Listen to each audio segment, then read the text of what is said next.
Salam Dharma, Namo Sayang Budaya, Namo Buddhaya. Jadi hari ini saya akan membahas proyek sosial keagamaan yang berjudul Tindakan Perbuatan Kejahatan Pencurian dalam Agama Buddha. Nama saya Maggie dari K1 BUMP dengan NPM 2041142. Jadi latar belakang permasalahan ini yaitu, setiap orang tentunya sudah tidak asing dengan kata pencurian. Pencurian merupakan salah satu tindakan kejahatan yang sering terjadi di lingkungan masyarakat. Adanya tindakan pencurian dikarenakan keserakan manusia yang selalu merasa tidak puas dengan apa yang dimilikinya, dan ada juga yang mencuri atas dasar untuk pemenuhan kebutuhannya. Apalagi di masa sulit ini, banyak masyarakat yang sedang tidak bekerja ataupun tidak memiliki pekerjaan, sehingga menjadi alasan untuk melakukan pencurian serta melakukan kejahatan seperti sambil mencuri barang yang bukan miliknya sambil melukai korban tersebut. Namun, segala tindakan pencurian dengan menggunakan alasan apapun tetap merupakan perbuatan kejahatan dan hal yang tidak benar, serta bersifat melanggar hukum dan sila dalam agama Buddha, sehingga pencurian yang terjadi di masyarakat harus ditindak secara tegas oleh pihak yang berwenang agar kejadian pencurian ini tidak tersebar luas dan mencari solusi bagi masyarakat agar tidak terjadi alasan untuk ingin mencuri ataupun melakukan pencurian.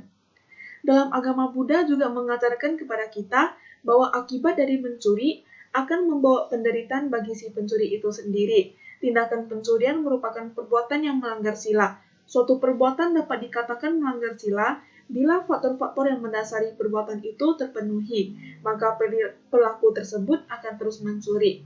Sebelum ia menyesal bahwa pencurian mengakibatkan ia terlahir di alam rendah. Untuk itu, kita semua harus menyadari bahwa mencuri itu merupakan perbuatan yang buruk serta melanggar sila. Maka akibat dari melanggar sila ini akan terlahir di alam apaya.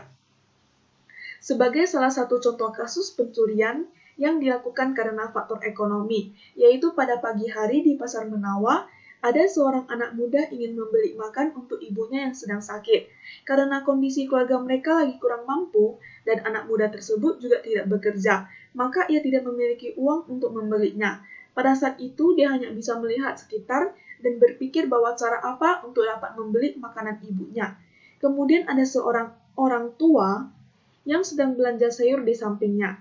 Ia langsung menargetkan orang tua tersebut sebagai sasarannya, karena ia berpikir bahwa orang tua tersebut sudah tua dan tidak mengerti apa-apa. Maka pada saat perjalanan pulang, anak muda tersebut terus mengikuti orang tua tersebut sampai di jalan yang sepi.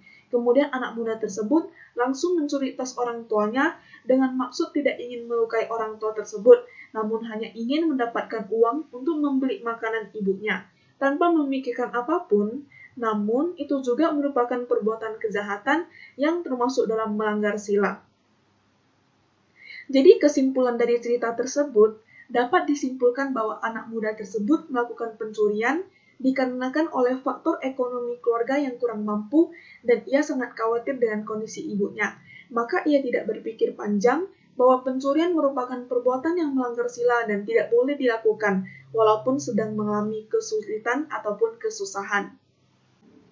Dari contoh kasus tersebut, solusi yang relevan dengan ajaran Buddha yaitu dengan memberikan pemahaman mengenai perbuatan kejahatan yang terdapat pada syair Dhammapada ke-117 yaitu Papavagga mengenai kejahatan yang berisi apabila seseorang berbuat jahat, hendaklah ia tidak mengulangi perbuatannya itu. Dan jangan merasa senang dengan perbuatan itu, sungguh menyakitkan akibat dari memupuk perbuatan jahat. Dan hukuman bagi perbuatan yang melanggar sila maka terdapat pada Dhammapada 131 yaitu Dandavagga yang berisi barang siapa mencari kebahagiaan untuk dirinya sendiri dengan jalan menganiaya makhluk lain yang juga mendambakan kebahagiaan maka setelah mati ia tak akan memperoleh kebahagiaan. Jadi maksud dari dua isi Dhammapada ini adalah kita sebagai umat Buddha harus memahami apa itu perbuatan yang baik dan apa yang buruk. Jika dengan tidak sengaja berbuat jahat, maka hendaklah kita tidak mengulanginya dan mengakui kesalahan tersebut. Serta jika barang tersebut bukan milik diri kita sendiri, maka jangan berpikir untuk mengambilnya, karena kita tidak akan merasa bahagia dengan memiliki barang yang bukan milik kita sendiri. Jadi sekian video penjelasan saya. mengenai proyek sosial keagamaan yang berjudul Perbuatan Kejahatan dalam Agama Buddha.